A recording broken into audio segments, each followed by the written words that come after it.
कल हम लोगों ने हेल्थ एंड मेडिसिन के बारे में पढ़ाई किया था और हमने 10 टॉपिक्स को मेनली लिया था जो रिसेंट डेवलपमेंट है, जो अभी हाल के जो हैं।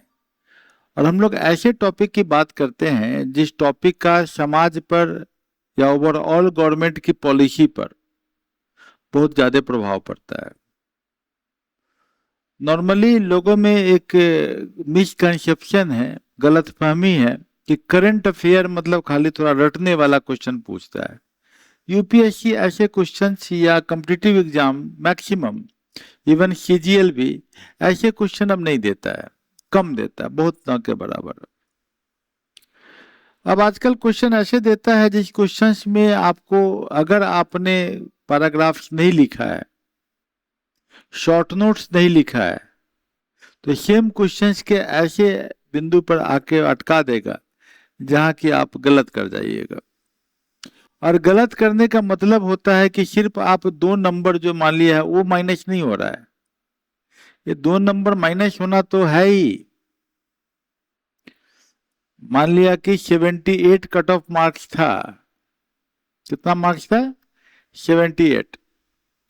78 was the cut off marks, तो 78 से -2 हो जाएगा तो 76 हो गया। देखिए 2 नंबर में आपको, और सिलेक्शन वाले कितने स्टूडेंट होंगे? करीब 10,000। 10,000 स्टूडेंट सिलेक्ट हो गए जो मेंस लिखेंगे, और ये 2 नंबर के बीच में बहुत करीब करीब इतने ही होंगे। और सिर्फ 2 नंबर का नुकसान नहीं होता है, ये 2.66 का नुकसान होता है, क्योंकि एक क्वेश्चन गलत होने का मतलब है कि 1/3 ऑफ 2, 1/3 ऑफ 2 0.6666.67 कीजिए, तो आपका नुकसान 0.66 का होता है। मतलब कि आपको नंबर आ जाएगा एक क्वेश्चन गलत होने पर 75.33, 2 से कम गया। तो एक क्वेश्चन गलत होना, और आप क्यों इसको अटेम्प्ट कर रहे हैं? क्योंकि आपको लगता है हमने पढ़ा है तो हमको तो याद होगा। आपको तो यही लगता है कि हमने तो पढ़ा है, ये चैप्टर तो पढ़ाया गया है तो हमको तो याद होगा। और आप अटेम्प्ट करते हैं, लेकिन आप डाउट में अटेम्प्ट करते हैं। आप उस क्वेश्चन के पहले पढ़िएगा, तब पढ़ने के बाद आप लिखिएगा कि भाई कैसे में हम अटेम्प्ट किए, तो आपका मेंटल स्टेटस किस में आएगा? डाउट में। कॉन्फिडेंट होकर अटेम्प्ट नहीं कीजिएगा। और जब डाउट में अटेम्प्ट कीजिएगा तो चांस तो 50% ही सही होने का है, तो आपको 2.66 मार्क्स घट जाएगा और यहां से प्रॉब्लम शुरू। क्लियर है? लेकिन अगर आपने सही किया तो 2 नंबर बढ़ने का मतलब है कि आप सिलेक्शन करते जा रहे हैं। 2.66 माइनस नहीं हो रहा है, दूसरे का 2.66 को काउंटर कर रहे हैं आप 2.66 बढ़ा के। एक सही मतलब 2 वैल्यू नहीं है, 2 से ज्यादा वैल्यू है, क्योंकि दूसरा आदमी तो माइनस कर लिया। मेरी बात समझ में आई? नहीं समझ में आई होगी। मान लिया किसी आदमी को 50 मार्क्स आ रहा है, 50-50 पे, वो 48 पे चला गया या 47.33 पे चला गया, यही ना चला गया, और आप एक सही किए तो आप 52 पॉइंट पर आ गए, तो आप कितना पर आप आ गए? 42 माइनस 47.33, तो ये 4 नहीं है, 4.66 पे आ गए आप। एक क्वेश्चन गलत होना और एक क्वेश्चन सही होने के बीच में मार्क्स का वैल्यू जस्ट डबल है। ये चीज आपको नहीं समझ में आता है, ज्यादातर स्टूडेंट ये बात नहीं समझ पाते हैं कि सही पढ़ाई और सही गाइडेंस क्यों जरूरी है। तो सही गाइडेंस क्या है? लिखना पड़ेगा, जो आपने अभी किया। अब इतना जरूर है कि आपने पढ़ा, लेकिन यहां पर आए लिखे, तो जो पॉइंट नहीं समझ में आया, जो नहीं लिख पाए, वो आपके जहन में होगा। मान लिया कि मल्टी ड्रग रेसिस्टेंट टीबी की हम बात कर रहे हो, तो आपको पता है कि रिफाम्पिसिन काम नहीं कर रहा, सही बात है कि नहीं? और 4 दवाएं हम दे रहे हैं, नहीं, बिडाक्विलिन दे रहे हैं, प्रोटोमेनिड दे रहे हैं, तो हम जो दवाइयों का नाम है, मॉक्सिफ्लोक्सासिन दे रहे हैं, तो हम जो दवाइयों का नाम है वो आपके दिमाग में आ रहा होगा कि कौन सा दवाइयां दे रहे हैं, क्या इफेक्ट होगा, व्हाट इज दैट। कल होके आपको बताया जाए, मैंने इस क्लब में बोला हूं कि हिंदुस्तान में मैक्सिमम लोगों के बॉडी में टीबी का बैक्टीरिया है, तो कौन सा टेस्ट है जिसके द्वारा हम पता करते हैं कि आपके बॉडी में बैक्टीरिया है, तो आप उसको भी थोड़ा पढ़िएगा कभी। स्टैटिक जब हम टीबी पढ़ाएंगे, टीबी कहाँ पढ़ाएंगे आपको स्टैटिक में, कहाँ पर, हेल्थ चैप्टर में। कौन सा चैप्टर है, हेल्थ चैप्टर में। तो हेल्थ चैप्टर में जब टीबी पढ़ाएंगे तो वहां मेंटूसा टेस्ट की बात करेंगे, वहां शायद हम 4 दवा की बात नहीं कर पाएंगे, क्योंकि स्टैटिक में जो है हम हालांकि करेंगे, लेकिन 99% इंस्टीट्यूट या कोचिंग इंस्टीट्यूट वो 4 दवाइयों की बात नहीं करेगा। तो कुछ टॉपिक जब आप मेंटूसा टेस्ट या टीबी की बात जब वहां होगी, या बैक्टीरिया कैसे काम करता है, स्पुटम टेस्ट क्या होता है, वो जब बात होगी तो आप यहां से जोड़िएगा कि नहीं जोड़िएगा, जोड़िएगा। तो आपको डेली टेस्ट देना, जिस टेस्ट में शॉर्ट आंसर या लॉन्ग आंसर क्वेश्चन लिखना, ये कनेक्टर है, एक ट्रैप है, एक बड़ा सा बर्तन है जिसमें कि पीटी के बहुत सारे फैक्ट घुस सकते हैं। खाली पीटी पीटी कीजिएगा तब आप मेंस में तो काम के आदमी ही नहीं है, मेंस के लिए तो बेकार ही आदमी है, इंटरव्यू के लिए तो कोई काम के नहीं है आप है, तो खाली पीटी मास्टर बन के रहिएगा, ये बहुत खराब बात है। तब क्या होता है, ऐसे लोग जाके सोचते हैं कि सब मेंस तो हो नहीं रहा है, हालांकि उनको लगता है कि मेंस का मौका मिलेगा तो हम लिख लेंगे अच्छा, उनको लगता है हर साल है, लेकिन वो हर साल दर साल वो फेल करते हैं, तो उनका फ्रस्ट्रेशन लेवल बढ़ जाता है। तब बोलते बाकी कोई परीक्षा निकाल लेते हैं और फिर और परीक्षा की कोशिश करने लगते हैं, लेकिन वो फिर किस रास्ते से जाते हैं, फिर पीटी के रास्ते से ही जाते हैं। निकल भी जाता है, ऐसा नहीं कि नहीं निकलता, टीचर उचर तो निकल ही जाता, क्योंकि वैकेंसी टीचर में बहुत ज्यादा होती है। लेकिन अगर मेंस के रास्ते से आप जाएंगे तो मेंस भी निकलेगा और टीचर भी निकलेगा, दरोगा भी निकलेगा, सब निकलेगा। तो मैं ऐसा स्ट्रेटजी क्यों न पकड़े जहां की क्या करना है आपको, हर दिन टेस्ट देना है, हर दिन टेस्ट देना है, एक टाइम में टेस्ट देना है। और टेस्ट देने के जब आपके ऊपर टेस्ट का प्रेशर होगा, आप लोग के ऊपर प्रेशर रहता है ना टेस्ट का, रहता कि नहीं रहता है, रहता है। रात को भी सोचते होंगे कल सुबह में फिर लिखना है, खाली कॉपी में हमको लिखना है, तो हम तो पढ़ के नहीं जाएंगे तो कुछ लिख नहीं पाएंगे, तो इस डर से पढ़ते हैं कि नहीं पढ़ते हैं। तो आपको पढ़ने में मन लगने वाली बात जो है सो होती है कि नहीं होती है, नहीं, मन लगने वाली बात जो है ना वो कमजोर लोग, बोलता है ना कमजोर लोग होता है, मन न लगे चाहिए। हमारे गांव में भी लोग सब हैं, नहीं तो मन न लगता है, ये किसकी निशानी है, उसके पास बहुत टाइम है, वो मन के बारे में सोचने का टाइम है उसके पास, उसके पास मन के बारे में सोचने का टाइम है, उसके पास बोर होने के लिए टाइम है, उसके पास बहुत समय है मतलब। तो बहुत समय वाले लोग जिसके पास है और फोकस नहीं रहेगा, तो उसका तो सही बात है मन नहीं लग रहा है। जिसको कल होकर टेस्ट देना है उसको मन नहीं लगने का, मन सोचेगा ही नहीं, मन में वो विकार उत्पन्न ही नहीं होगा कि मन नहीं लग रहा, अरे कल टेस्ट देना है भाई, कल हमको जाके परीक्षा में बैठना है। कभी ऐसा हुआ है कि कल परीक्षा है और आज आपका मन नहीं लग रहा है, कभी किसी के साथ हुआ है?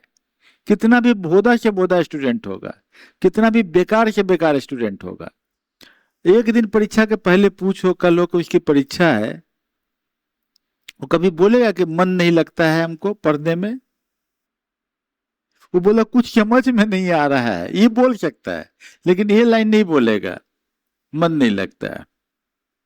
तो आपको अगर कंसिस्टेंसी डेवलप करनी है, क्या डेवलप करनी है, कंसिस्टेंसी, अस्थायित्व, लगातार पढ़ने का एक अंदर से इच्छा शक्ति, एक विल पावर, तो आपको क्या करना होगा? हर दिन टेस्ट देना होगा। और हमारे हर टेस्ट में आप खुद एनालाइज करना, अगर आप 70% नंबर लाते हो तो लगातार 8 महीना आप पढ़ भी लोगे, और ये जो लगातार 8 महीना की जो पढ़ाई होगी वो आपको जिंदगी भर याद रहेगा कि कोई मेंटर मिले थे जो लगातार 8 महीना पढ़वा लिए। नहीं, सही बात है कि नहीं? और हम किस माध्यम से पढ़ाते हैं? ज्यादातर डायनेमिक के माध्यम से। जो आदमी डायनेमिक पढ़ेगा और डिफिकल्ट चीज पढ़ेगा, क्योंकि इतना डिफिकल्ट स्टैटिक नहीं है। स्टैटिक में तो ज्यादा से ज्यादा वैल्यू जो है वो कहां से कहां तक है? 6ठी क्लास से 10वीं क्लास के बीच का। उसका लैंग्वेज कहां से है? 6 to 10th के बीच का। उसे ज्यादा है ही नहीं स्टैटिक में। सही बात है कि नहीं? स्टैटिक का ना लैंग्वेज बहुत डिफिकल्ट है, न उसका कोर्स का लोड ज्यादा डिफिकल्ट है। जो कोचिंग इंस्टीट्यूट अपना सिलेबस खत्म करने में स्टैटिक की बात करते हैं, वो कभी डायनेमिक में घुसेंगे ही नहीं, क्योंकि इस लाइन में घुसेंगे तो बेचारे फंस जाएंगे और उनका सब पोल पट्टी खुल जाएगा। क्योंकि वहां क्या होगा? अब नोबेल प्राइज 7 मिले हैं मान लिया, एक इकोनॉमिक्स के कंसेप्ट पे बात करेगा, दूसरा फिजिक्स की बात करेगा, तीसरा केमिस्ट्री की बात करेगा, चौथा मेडिसिन एंड हेल्थ की बात करेगा, पांचवा लिटरेचर की बात करेगा, छठा विश्व के शांति की बात करेगा। वो बेचारा बड़ा मुश्किल से तो कोचिंग में नौकरी मिला है उसको पढ़ाने का। तो वो सबको कैसे बताएगा? वो कैसे पता हो इसको कि टी सेल्स क्या होता है, इम्यूनोग्लोबुलिन क्या होता है? चलो वो जान भी गया इम्यूनोग्लोबुलिन क्या होता है, तो फिर दूसरा क्वेश्चन क्वांटम टनलिंग भी तो आ गया,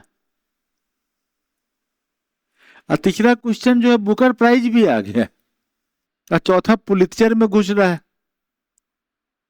उसको भी एक्सप्लेन करना, उस पर भी 4 लाइन लिखना है। कितना रट के बेचारा पढ़ा पाएगा? उस बेचारे पे भी तो रहम करो जो टीचर बैठा खड़ा हुआ है। वो तो अपना टॉपिक चूज के लाता है और आपको खूब बढ़िया से हंसा उसा के खिला उला के भाग जाता है, आपको मन लग जाता है। वो पूरा डायनेमिक खुलेगा तो दुनिया का हर नॉलेज खुल जाएगा, और उसको डर है वो आएगा तो ज्यादा से ज्यादा यूट्यूब पे पढ़ाएगा। वो क्लास में कभी हिम्मत नहीं करेगा पढ़ाने का, ओपन क्लास में तो बिल्कुल नहीं। जैसे हम गंगा घाट पे हम जानते हैं हमारा कोई कंपटीशन हो ही नहीं सकता है। गंगा घाट पर there is no competition of me, क्योंकि जो टॉपिक में खोल के वहां बैठता हूं वहां तो ओपन है, सीढ़िया पर कोई आ जाएगा। क्लियर है ना? वो तो कुछ भी क्वेश्चन पूछ सकता है, डायनेमिक है, कोई कंपटीशन यहाँ क्यों नहीं है? तो बाकी लोग जब तक डायनेमिक नहीं करोगे, उसका टेस्ट नहीं दोगे, तो आप भी एग्जाम नहीं निकाल पाओगे।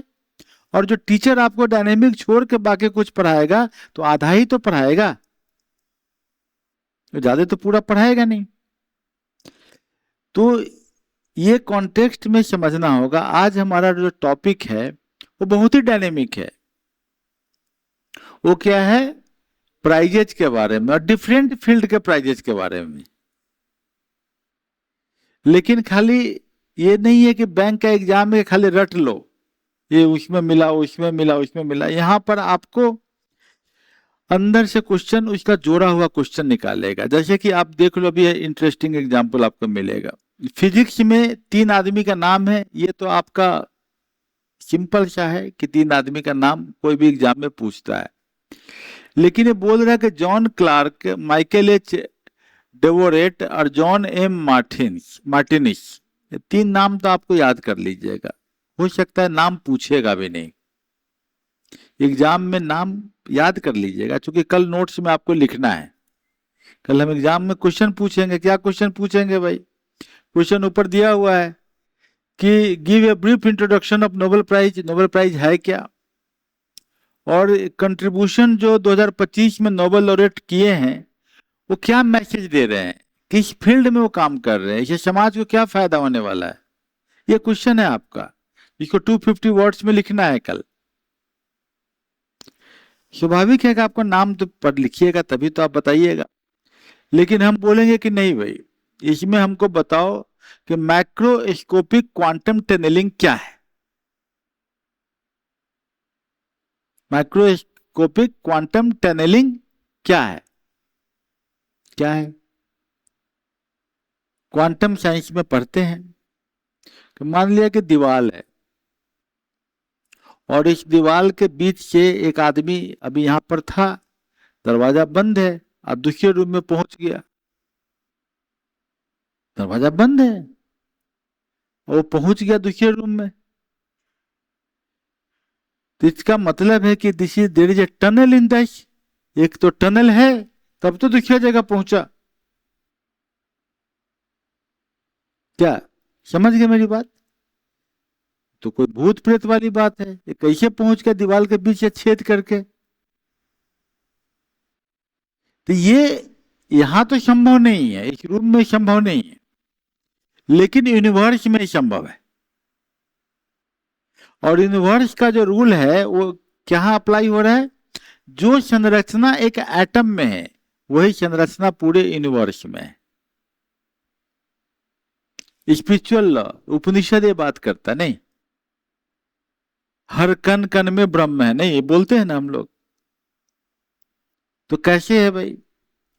अभी आपको थोड़ा सा कंसेप्ट समझ लो, बड़ा इंटरेस्टिंग कंसेप्ट है कि हम लोग 7वां 8वां 9वां 10वां यहां पर ब्रह्म में खो गए हैं, है ना? ब्रह्म ब्रह्म मिला? हाँ, थोड़ा सा आंख खोल के देखिए ना। तो 7वां 8वां 9वां 10वां जो है, इसमें क्या पढ़ा है? Gravity, gravitational force. क्या पढ़ा है? Gravitational force. आइंस्टीन बोला ग्रेविटेशनल फोर्स एक मिथ है, ऐसा कुछ होता नहीं है, it is a mass attraction, लेकिन मास कन्वर्ट इनटू एनर्जी, बोला है उसने। उसने बोला एवरीथिंग इज इन वेव, और टाइम और स्पेस के थ्योरी में, ये उपनिषद में लाइन है, बड़ी इंटरेस्टिंग बात है। बुद्धिज्म इस बात पर तो पूरा फिलोसफी लिखे हुआ है, नागार्जुन का एक कंसेप्ट है। तो क्या बोलता है कि ये जो यूनिवर्स है गोल मान लिया है, तो ये एक वेव के ऊपर में है, मतलब एक चादर के ऊपर में ग्लोब फैला हुआ मान लिया, एक चादर के ऊपर में। और चादर में क्या है? एक धागा इधर से आ रहा है जो टाइम है, और एक धागा इधर से जा रहा है जो स्पेस है, और रिपल्स डेवलप होते हैं। अब कुछ भी होगा तो रिपल्स डेवलप होगा ना। इसको एक कंसेप्ट बोला उसने, लीगो, लाइट इंफेरोमेट्री ग्रेविटेशनल वेव का ऑब्जर्वेटरी, अभी हम लोग करते हैं लीगो एक्सपेरिमेंट, कि ऊपर में कोई भी अगर ब्लैक होल बनेगा या कोई स्टार का डेथ होगा या कोई कोलिजन होगा, तो जो वेव है वो वेव को हम यहां ऑब्जर्व कर सकते हैं। क्लियर है? तो इसके लिए हम लोगों को वो एटम के स्ट्रक्चर को समझने के लिए हम लोगों ने एक CERN का एक्सपेरिमेंट किया स्विट्जरलैंड में, और जो एक्सपेरिमेंट किया उसमें हमने पाया कि सब एटॉमिक पार्टिकल जो है, पार्टिकल्स, ये आपके 17 हैं जो डिफरेंट तरीके से जुड़े हुए हैं, और एवरी पार्टिकल का अपोजिट एक पार्टिकल है। जैसे प्रोटॉन है तो एंटी प्रोटॉन होगा, न्यूट्रॉन है तो एंटी न्यूट्रॉन होगा, कुछ है तो इसका फोटोन होगा, क्वार्क होगा, ये 17 है।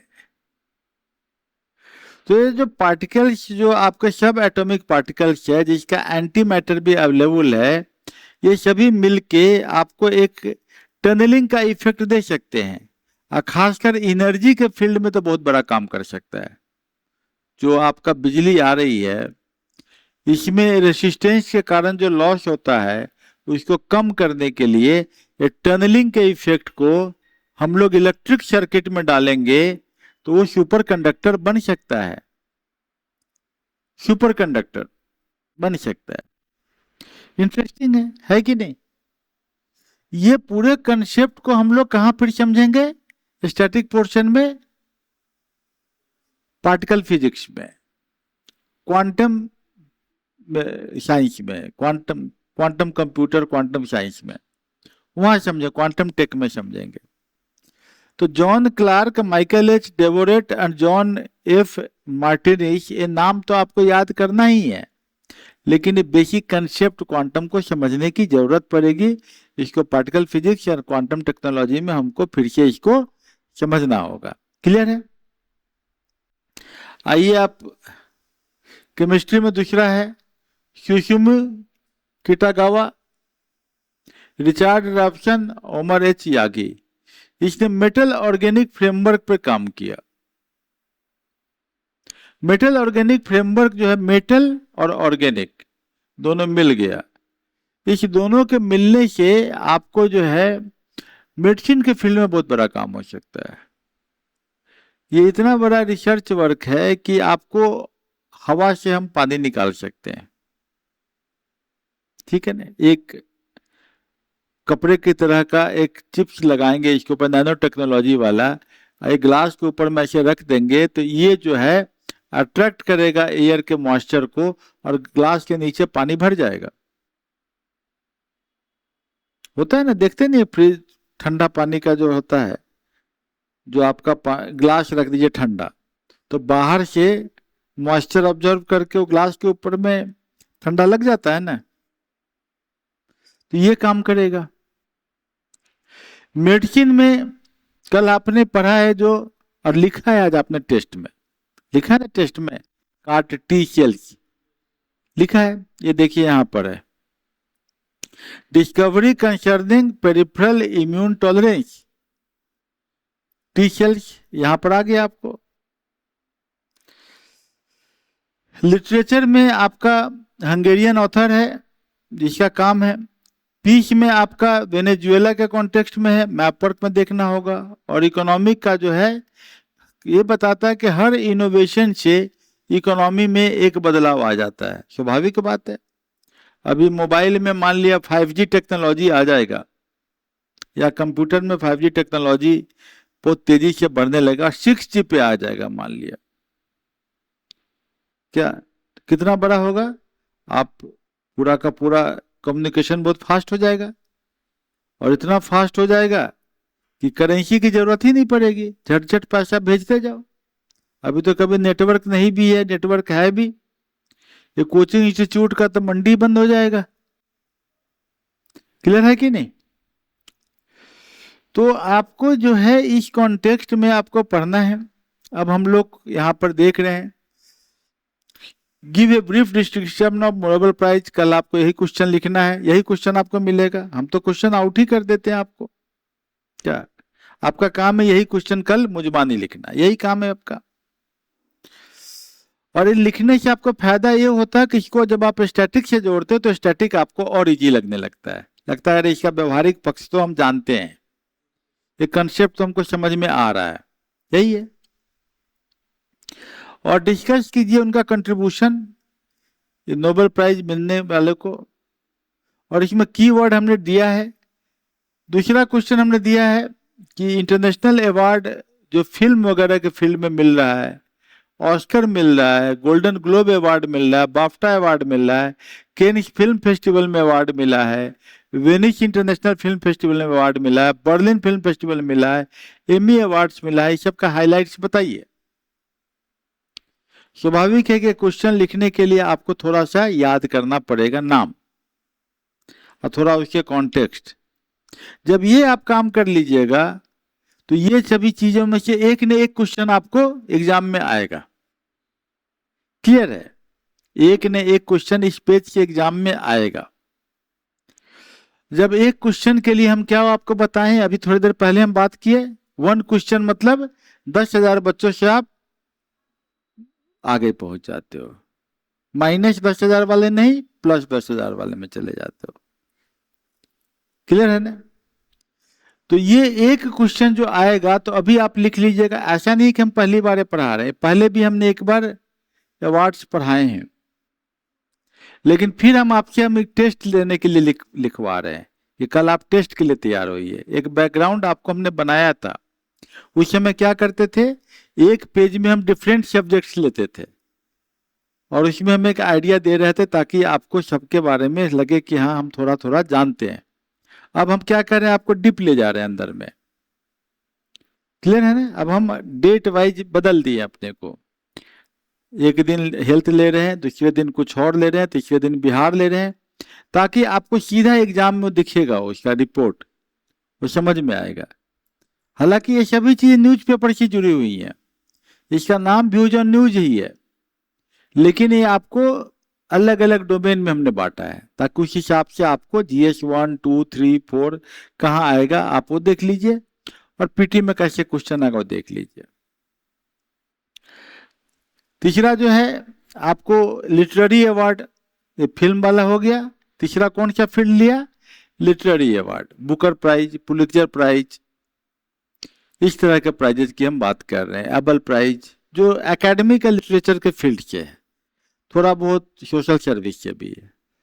तो तीसरा हो गया। और चौथा कौन सा है, चौथा है नेशनल अवार्ड, इस देश का अवार्ड। ये 4 अवार्ड का लिस्ट आपके सामने हम इसमें डिस्कस कर रहे हैं, नहीं कर रहे हैं।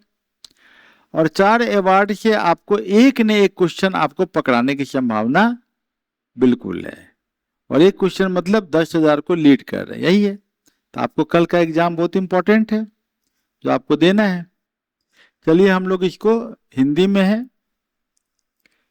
हालांकि हिंदी जिनका है I don't discourage them, but if they can switch to English, आप देखिएगा कि 8 महीना होते होते आप पूर्ण इंग्लिश मीडियम वाले बन ही जाओगे। चाहे आप कितने भी घनघोर हिंदी वाले हो और आपके अंदर में कितना भी कम्प्लेक्स हो, आप इंग्लिश बन सकते हो। ये बहुत बड़ी बात नहीं है, क्योंकि मैं खुद जब बन सकता हूं तो दूसरे भी बन सकते हैं, मैंने खुद पे आजमाया है। डिस्क्रिप्टिव क्वेश्चंस एंड आंसर्स, वही क्वेश्चन वही है, थोड़ा हम रीडिंग देते हैं और थोड़ा समझने की कोशिश करते हैं ताकि इंपॉर्टेंट लाइन आपको समझ में आ जाए। नोबेल प्राइज 250 वर्ड्स में कल आपको लिखना है, यहाँ लिखा हुआ 250 वर्ड्स में। अल्फ्रेड नोबेल है जिन्होंने डायनामाइट का आविष्कार किया। जो नाम आ जाए उस नाम को कहाँ जाना है, आपको गूगल करना है, चैट जीपीटी करना है, गूगल करना है, उसके बारे में 4 लाइन समझ लेना है कि भाई कौन थे। 1901 नोबेल प्राइज, 2025 अभी जो है इस बार ज्यादातर जो नोबेल प्राइज है क्वांटम टेक्नोलॉजी से है, एडवांस्ड मटेरियल पे है, इम्यून रेगुलेशन पे है, देखा ना, मेडिसिन एंड हेल्थ पे, आर्टिस्टिक फ्रीडम पे है, डेमोक्रेसी वेनेजुएला का है, और इनोवेशन लेड ग्रोथ पे है। किस तरह का, जो कि आपको इकोनॉमिक्स का है। इकोनॉमिक्स का नोबेल प्राइज स्विस बैंक देता है ना, हालांकि उनके बिल पे है लेकिन स्विस बैंक देता है। फिजिक्स में 3 नाम है, John Clarke, Michael H Devoret and John M Martinis. Honour for demonstrating macroscopic quantum tunnelling. Macroscopic, micro नहीं, मैक्रो, मतलब इनको इसके इस्तेमाल कर दिया एनर्जी फील्ड में। अभी तक हम किस फील्ड में बात कर रहे थे, पार्टिकल फिजिक्स में, ये किस फील्ड में कर दिया, एनर्जी फील्ड में। और एनर्जी को क्वांटाइज्ड करने की बात कर रहे हैं ताकि उसका रेसिस्टेंस के कारण लॉस ना हो एनर्जी का इलेक्ट्रिक सर्किट में। ये फंडामेंटल क्वांटम मैकेनिक्स का है, जो कि क्वांटम कंप्यूटर में, सेंसर में, सिक्योर कम्युनिकेशन में बहुत बड़ा रोल प्ले कर सकता है। अभी तो एनर्जी के डिस्ट्रीब्यूशन में करेगा। केमिस्ट्री में 3 नाम है, याद करने हैं, Susumu Kitagawa, Richard Robson, Omar M Yaghi. इनको मिला है मेटल ऑर्गेनिक फ्रेमवर्क का। ये हाईली पोरस, जो बताया ना कि ग्लास में लगा दीजिएगा तो पानी आ जाएगा। Customise material can store gases, capture carbon dioxide. अब क्या करेगा, एक जगह सेक्शन लगा देंगे, बहुत बड़ा सा एक बना देंगे, हवा उसमें आएगा, कार्बन उसके अंदर घुसेगा, और कार्बन अंदर घुसने के बाद उसको सिंथेसाइज करके उसको डायमंड बना देगा। तो जो पोल्यूशन उसको क्या बना दिया, डायमंड, लेके आपको अंगूठी लेके बेच देगा। बहुत बड़ा स्कोप है ये, कहाँ कार्बन एटमॉस्फेयर में और कहाँ उसको डायमंड बना के हम ऑर्नामेंट बना रहे हैं। वाटर हार्वेस्टिंग में कैटालिसिस वही सेम थिंग है। क्या होगा, इसका हेल्थ में यूज कर सकते हैं। किडनी के पास में इसको लगा देंगे, किडनी उसका बेकार हो गया, यही काम करके यूरिन निकाल के बाहर कर देगा। क्या हो सकता है? ठीक है। मेडिसिन का प्राइस जो है वो बॉनको, रामसेल एंड साइमन सकागुची को मिला है। इम्यून टॉलरेंस के लिए किसमें? टी सेल्स में। कल आप पढ़े हैं आप क्या करते? टी सेल्स को निकालते थे, अब फिर से उसको बड़ा करके बॉडी में डाल देते थे ताकि उसका कैंसर का सेल डेवलप ना हो, कैंसर उसके बॉडी में डेवलप ना हो। या कभी कभी क्या होता है कि आदमी का अपना इम्यूनिटी जो है वही अपनी बीमारी बन जाता है। मतलब कि ऑटो इम्यूनिटी का मतलब होता है कि आपका इम्यून जो है वो खुद ही जो है वो आपके बॉडी को रिजेक्ट कर देता है। आपका मान लिया कि किसी आदमी के शरीर, किसी आदमी को कोई बीमारी है, उसको किडनी लगाना है। क्या लगाना है उसको? किडनी। किडनी खरीदा हो, उस समय क्या करते हैं डॉक्टर लोग? उसके इम्यून सिस्टम को डाउन कर देते हैं। क्यों डाउन करते हैं? ताकि जो किडनी लगेगा तो बॉडी उसको रिजेक्ट करेगा फौरन, मान के उस पर अटैक कर देगा। अब बोलेगा कि तो गड़बड़ आदमी आ गया, गड़बड़ मटेरियल आ गया, ये तो बाहरी चीज है, और उसको रिजेक्ट कर देगा। तो इतना मुश्किल से किसी आदमी ने 5 लाख रुपया का किडनी लगाया और किडनी जो है सो उसको रिजेक्ट कर रहा है ऑटोइम्यूनिटी। तो किडनी को जब रिजेक्ट कर देगा बॉडी, इस कंडीशन में क्या करेंगे? इम्यूनिटी को लो करेंगे। ये होता है इस कंडीशंस में हमको टी सेल्स जो है इफेक्टिव काम करता है ना। तो हार्मफुल इम्यून रिएक्शंस जो हो रहा है जिससे ऑटोइम्यून डिजीज शुरू हो जाता है मान लिया, तो ट्रांसप्लांटेशन करना है किडनी का या कैंसर का थेरेपी करना, उसमें ये वाला टी सेल्स वाला काम अच्छा करेगा। हंगेरियन ऑथर है हंगरी, देख लीजिएगा हंगरी कहां पर है मैप में। अभी हम लोग नहीं उतना गए हैं, अभी यूरोप हम पढ़ाएंगे आपको, है ना। लास्टलो क्रास्चोखाई, क्रास्चोखाई लिटरेचर में मिला है क्योंकि उसने एपोकैलिप्टिक एंजाइटी, जो पूरा दुनिया समाप्त होने पर जो एक होता है कि पूरा सब चीज समाप्ति होने वाला है, उसमें आर्ट के पावर को, कि आर्ट क्रिएटिव आदमी कैसे उससे बचा रह जाएगा, इस पे प्राइज मिला है। Peace prize, Nobel Peace Prize Venezuela के डेमोक्रेटिक लीडर है Maria Corina Machado, Maria Corina Machado, उसको मिला है। चूंकि वेनेजुएला जैसे कंट्री में, वेनेजुएला देखा आपने, याद आया? बिल्कुल, democratic rights, pursuing a peaceful transition, authoritarian rule से हटके उसके लिए डेमोक्रेसी पर काम किया है। इकोनॉमिक साइंस में Joel Mokyr explain the conditions enabling sustained technological progress, while Philip Aghion and Peter Howitt, उसने बताया कि कुछ इनोवेटिव चीजें अगर डेवलप होती है तो उसका कंडीशन से इकोनॉमी में चेंज आता है। कलेक्टिवली हम देख रहे हैं कि 2025 का जो नोबेल प्राइज है ये क्या बताता है, मेनली किस बारे में बहुत बड़ा चेंज ला रहा है ह्यूमैनिटी में। इकोनॉमिक अवार्ड इसको जो मिलता है वो स्वर्गिस रिजीबैक प्राइज इन इकोनॉमिक साइंस, ये स्विस बैंक के द्वारा दिया जा रहा है इकोनॉमिक्स में खाली, बाकी तो अल्फ्रेड नोबेल का पैसा है।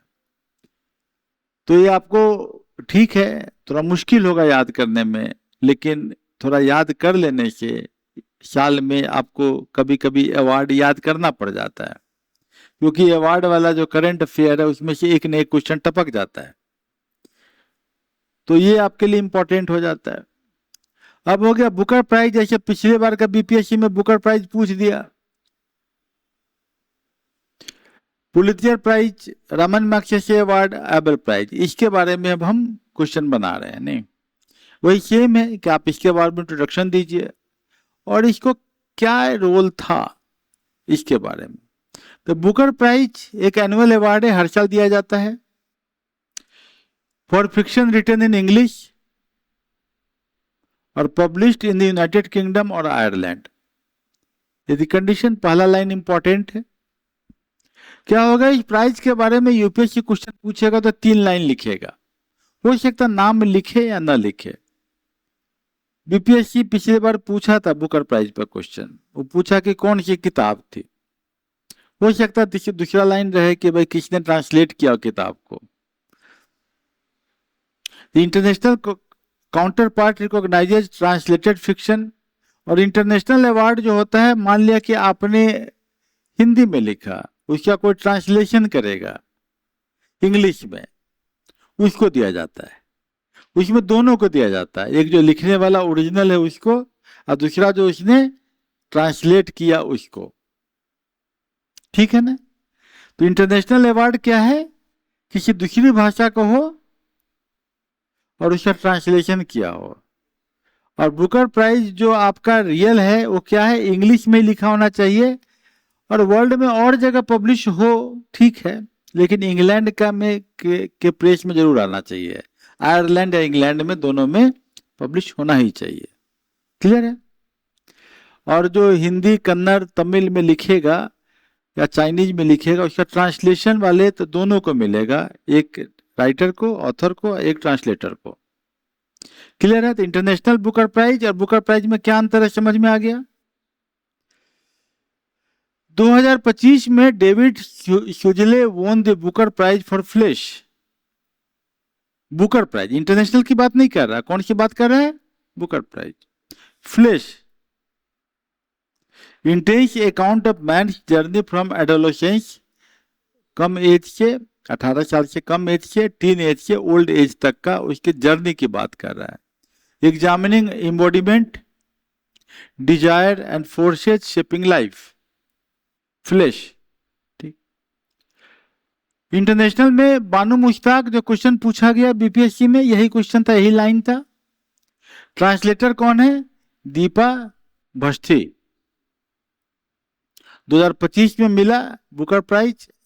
कौन सा, इंटरनेशनल बुकर प्राइज। कौन सा वर्ड है, इंटरनेशनल बुकर प्राइज। अगर बुकर प्राइज आएगा तो क्या नाम आएगा, David Szalay, Flesh, only Booker Prize. International आएगा तो क्या आएगा, Deepa Bhasthi and Banu Mushtaq. Heart Lamp, क्या नाम है उसका, हार्ट लैम्प। स्टोरी है, कन्नड़ा की है। इसमें मुस्लिम वुमन के साथ क्या समस्या आती है इस पैट्रियार्कल सोसाइटी में, हिंदुस्तान में, उसके बारे में जिक्र किया गया। अब 2026 में आते हैं, यांग शांगजी और इसके ट्रांसलेटर है ली किंग। क्या, यांग शांगजी, क्या नाम है, शांगजी और ली किंग, याद रहेगा। इंटरनेशनल बुकर प्राइज जैसे कि मिला हार्ट लैम्प को, वैसे ही मिलेगा इंटरनेशनल, मतलब कि किसी भाषा में लिखा गया, चाइनीज में, ताइवानीज में, और वो ताइवान ट्रेवलॉग पर मिला। चूंकि इंडियन था इसलिए पूछा होगा, इस बार ताइवानीज में लिखा है। ट्रैवल, फूड, कॉलोनियल ताइवान के बारे में बात कर रहा है। और मेन 2026 का Booker winner had not been announced for 5th August, only the long list was available. Booker जो प्राइज होता है वो लॉन्ग लिस्ट में जाता है, कुछ बुक्स जाते हैं लॉन्ग लिस्ट में। 5 अगस्त को होने वाला था, लेकिन लॉन्ग लिस्ट उसका पब्लिश हो गया है, अभी अनाउंस नहीं हुआ है। ठीक है। बुकर प्राइज पर आप इतना समझ गए, अभी का नहीं आया है। Pulitzer Prize administered by Columbia university.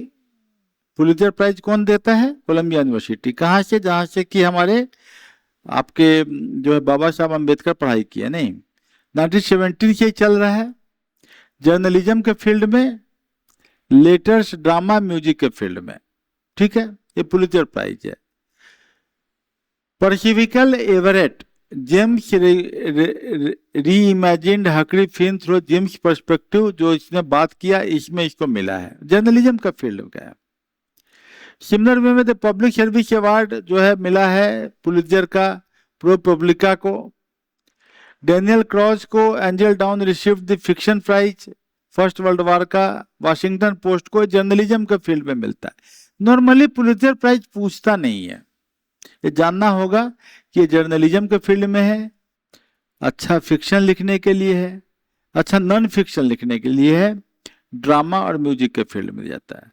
Raman मगसेसे award ये जो है वैसे लोगों को जिन्होंने ट्रांसफॉर्म कर रहे हैं एशिया को, किसको? एशिया को, एशिया का नोबेल प्राइज मानते हैं।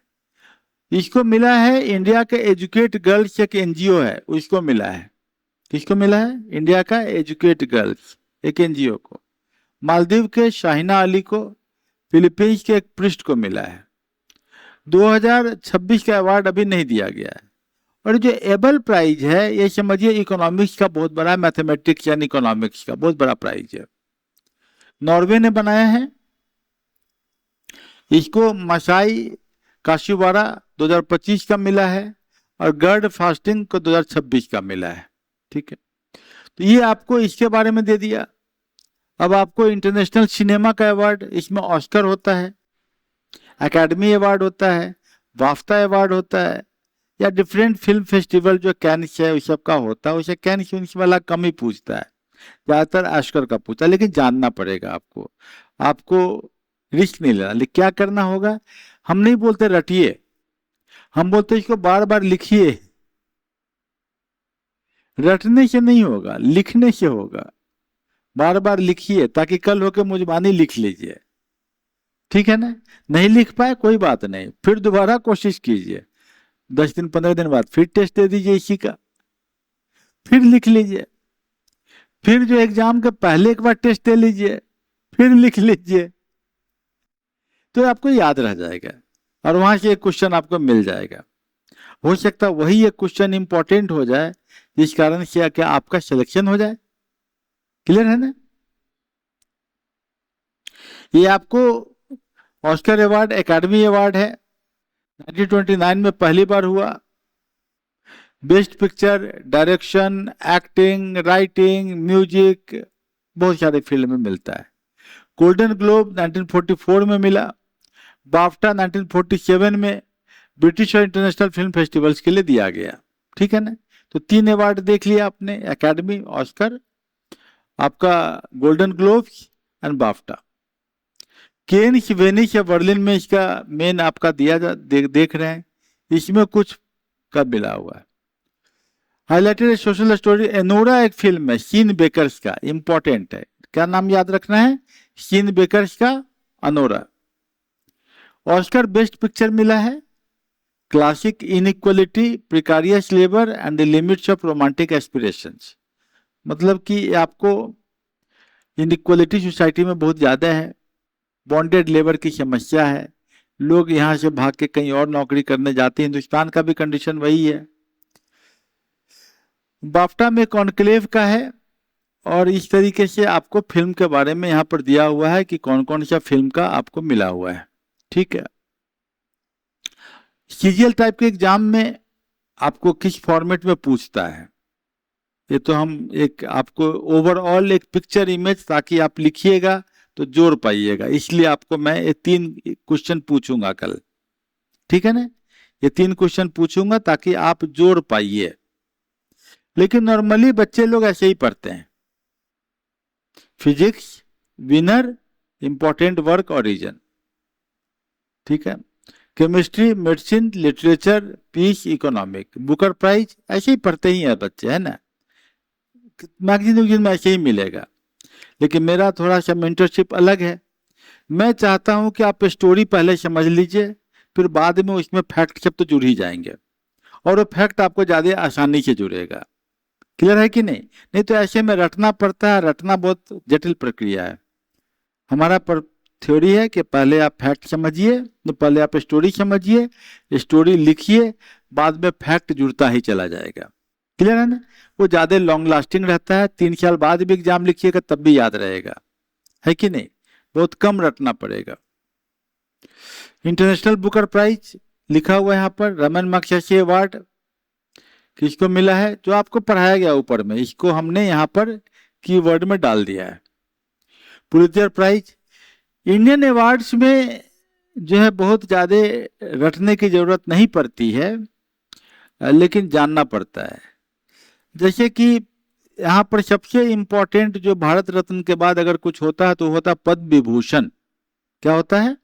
पद्म विभूषण। उसके नीचे होता पद्म भूषण, उसके नीचे होता पद्मश्री। तो दिख ही रहा है 5 ही लोगों को पद्म विभूषण मिला, मतलब बड़ा चीज। पद्म भूषण 13 लोगों को मिला और पद्मश्री तो 100 से ऊपर ही मिलता है, ठीक है ना। पद्म विभूषण मिलने वाले आदमी जो है, जैसे कि धर्मेंद्र सिंह देओल। अबे नाम थोड़ा आप देखना पड़ेगा, कहाँ जाना पड़ेगा? गूगल में, कि भाई ये क्या काम किए थे। मरने के बाद मिला आर्ट के फील्ड में। केटी थॉमस, ये कौन है? 2 लाइन लिखना पड़ेगा, हम लिखे नहीं है। ये क्या करने का आपको लिखना पड़ेगा, मैं आपको दूंगा। केटी थॉमस, इनकी 5 लोगों के कंट्रीब्यूशन बताइए। आपको एक क्या दूंगा? इस 5 लोगों के कंट्रीब्यूशन बताइए। एन राजम आर्ट में, पी नारायणन लिटरेचर एजुकेशन में, वीएस अच्युतानंदन पब्लिक अफेयर में। मतलब कि आपको करीब 2 आदमी नेताजी लोग हैं, एक पढ़ने लिखने वाले हैं, 2 आर्टिस्ट लोग हैं। पद्म भूषण उसके नीचे आता है, तो अलका याग्निक को मिल गया। ममुत्ती फिल्म वाले, उदय कोटक, कोटक वाले ट्रेड इंडस्ट्री, विजय अमृतराज, इनको मिल गया स्पोर्ट्स में। भगत सिंह कोश्यारी पब्लिक अफेयर में, शिबू सोरेन झारखंड के, उनको भी मिल गया। पद्म विभूषण ये आपको देख लीजिए, नागेश्वर रेड्डी। ये आपको थोड़ा सा देखना पड़ेगा, एक पढ़ लीजिएगा इसको। ज्ञानपीठ पुरस्कार ये जो है साहित्य के क्षेत्र में है, तमिल को में मिला है। इंडिया का हाईएस्ट लिटरेरी ऑनर है। जैसे बुकर प्राइज होता है, वैसे इंडिया के लिए ज्ञानपीठ पुरस्कार होता है। सामान्यतः क्लर्क टाइप के एग्जाम में पूछता है ऐसा क्वेश्चन, सीजीएल में भी पूछ देता है। साहित्य अकादमी अवार्ड कभी कभी पूछ देता है। स्पोर्ट्स के फील्ड में सबसे बड़ा अवार्ड कौन है? मेजर ध्यानचंद खेल रत्न अवार्ड सबसे बड़ा है। मनु भास्कर को शूटिंग में मिला, डी गुकेश को चेस में मिला, हरमनप्रीत को हॉकी में, प्रवीण कुमार को पैराथलेटिक्स में। फिल्म अवार्ड जो मिला है इस बार का, national film award 12th fail को मिल गया। बेस्ट एक्टर शाहरुख खान और विक्रांत मैसी को, best actress Rani Mukerji, best director Sudipto Sen Kerala story के लिए, और दादा साहब फाल्के अवार्ड जो मिला है लाइफ टाइम अचीवमेंट के लिए मोहनलाल को मिला है। सिनेमा और म्यूजिक में कुछ अवार्ड हो जाते हैं, जैसे केनोरा हमने पहले बताया आपको ऑस्कर के कॉन्टेक्स्ट में, तो ये आप देख लीजिएगा। एक जगह लिखा हुआ है एकेडमी अवार्ड ऑस्कर का 2026 का, One Battle After Another, Michael B Jordan, इनको मिला है। ये ग्रैमी अवार्ड कभी कभी ये भी पूछता है, नहीं भी पूछता है। तो कुछ चीजें जो है थोड़ा सा देख लीजिएगा, एक जगह फिर से हमने कर दिया है ताकि बार बार नाम आएगा तो आपके दिमाग में थोड़ा अस्थिर रहेगा। ये आपको ऐप पे मिलेगा पूरा। ऐप इज वेरी इफेक्टिव, क्योंकि टेलीग्राम में जो है वो उस दिन का चीज फिर कब तक खोजते रहिएगा। नहीं, ऐप में क्या फायदा है? व्यूज एंड न्यूज में जाइएगा, करंट अफेयर्स में जाइएगा। व्यूज एंड न्यूज के अंदर में कहा जाइएगा? करंट अफेयर में जाइएगा। और करंट अफेयर में आपको जो टेस्ट होगा वहां आपको टेस्ट का मिल जाएगा, पूरा का पूरा क्वेश्चन भी मिलेगा, ये भी मिलेगा, वहां आपको मिल जाएगा। साल भर का करंट अफेयर आपके पास लगा ही हुआ है, कोई मैगजीन को फिर जमा करने का जरूरत नहीं है, कटिंग करके चिपकाने की जरूरत नहीं है। एक जगह आपका लिखा हुआ क्वेश्चन सब आएगा, तो रिवीजन करने में आपको समस्या नहीं होगी, सब कुछ वहां डॉक्यूमेंटेड किया हुआ है। क्लियर है ना? @101 दे के आपको पूरा साल भर आपको मिलता चला जा रहा है, ठीक है ना। इंटरनेशनल बुकर ये पूरा आ गया। 15 फैक्ट्स लास्ट में फिर दे दिया कि आप मेमोराइज कर लीजिए। एक जगह नाम आ गया और फिर बाद में हिंदी में आ गया, ठीक है ना। तो ये आपको हमने करंट अवार्ड्स के बारे में आपको लिस्ट दे दिया है, आप इसको वहां पर खोज लीजिएगा, आपको मिल जाएगा करंट अफेयर्स में, ठीक है ना। कहाँ पर? व्यूज और न्यूज के अंदर में करंट अफेयर में। कल का जो हेल्थ होगा व्यूज एंड न्यूज के अंदर में, एक तो डेट वाइज भी मिलेगा और दूसरा आपको हेल्थ सेक्टर में मिलेगा। परसों वाला स्पेस होगा तो स्पेस भी आपको व्यूज एंड न्यूज में मिलेगा, ऊपर में डेट वाइज, और आपको कहाँ मिल जाएगा फिर, व्यूज एंड न्यूज के स्पेस वाले फिजिकल साइंस में। तो आपको अलग अलग कॉलम में मिल जाता है व्यूज एंड न्यूज। ये डायनेमिक पोर्शंस बड़े इंपॉर्टेंट है, क्योंकि 50% क्वेश्चंस का लोड वहीं से आता है, और मेंस में आपको जीएस का 70% लोड वहीं से मिल जाएगा।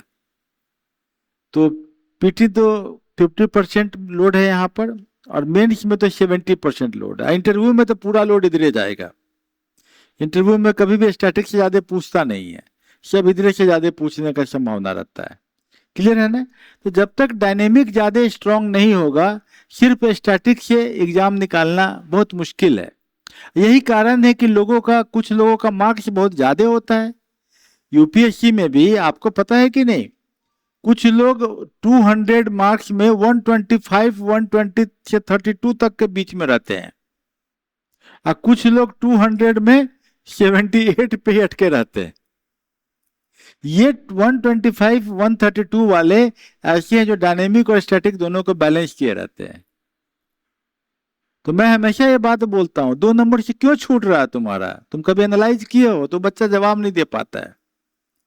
आपको 1 महीना टेस्ट देते देते करीब हो गया है, अब आपको इसका आंसर मिल रहा होगा कि जो बच्चे डायनेमिक और स्टैटिक दोनों के साथ मिक्स नहीं करेंगे, वो नीचे वाले होंगे, 1 नंबर से छूट गया या 2 नंबर से हो गया। और जो बच्चे डायनेमिक के साथ रहेंगे और दोनों बैलेंस रखेंगे, वो ऊपर वाले होंगे, टॉपर से 2 नंबर कम या टॉपर से 2 नंबर ज्यादा, समथिंग लाइक दैट। नीचे से टॉप में जाएंगे। उनको ये नीचे वाला जो होता छूट गया, वो वाला कहानी उनके साथ कभी नहीं लगेगा। क्लियर है कि नहीं? यही है। और कोचिंग इंस्टीट्यूट क्यों फेल है? क्योंकि डायनेमिक उनके पास है ही नहीं। समझ गए? तो आपको डायनेमिक और स्टैटिक, स्टैटिक तो आपको सब है ही, मिल ही जाएगा। जैसे पॉलिटिक आपने कर ही लिया है, हिस्ट्री की शुरुआत आप कर सकते हो, लेकिन कुछ दिन और डायनेमिक को मजबूत करो, क्योंकि डायनेमिक पर जब तक प्रैक्टिस नहीं करोगे 15, 16 दिन, 20 दिन भी, तब तक स्टैटिक तो होना ही है। स्टैटिक तो हो ही जाएगा, वो बहुत बड़ी बात नहीं है, वो तो हो जाएगा। डायनेमिक से चलिए, आपको ज्यादा फायदा इधर से हो जाएगा। जब इसको कवर कर लीजिएगा तो स्टैटिक तो आपको आराम से, वो कभी बदलने वाला नहीं है, वो तो चलेगा ही, तो ठीक हो जाएगा। ठीक है ना? Okay, all the best.